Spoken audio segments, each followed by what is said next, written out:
The thing I do that is most useful, whether you're telling stories or not, is something I call homework for life. And that's just essentially a process where at the end of every day, although now it happens during my day, you take a moment and you ask yourself, what is the most story-worthy moment from the day that you have just lived? Even if that day doesn't really have a moment you'd ever talk about, take a stage and speak about. The question I always ask myself, the way I like to frame it is, my family has been kidnapped, and they will not give my children back and my wife back until I tell a story about something that happened today. If I was forced to do it, what would that story be? And I write it down. I don't write the whole story down because I think that's insanity. Those are journalers. Those are people who love to write after they get broken up with, and then they stop writing when they fall back in love.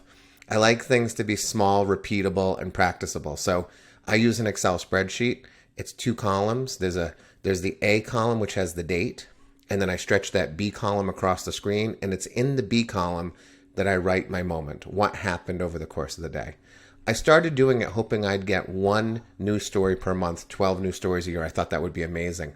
What happened instead is I discovered our lives are filled with stories. I have more stories. I have literally hundreds of ideas for stories from my life that I probably will never get to as a result of doing homework for life. And I'm not special in any way, because there's thousands of people all over the world who do homework for life. And this is not an exaggeration to say that almost every day, twice today already, someone writes to me and says, I started doing homework for life and it has changed the way I look at my life. So even if you don't plan on telling stories, it is a process that slows down time, allows you to remember things that you forget.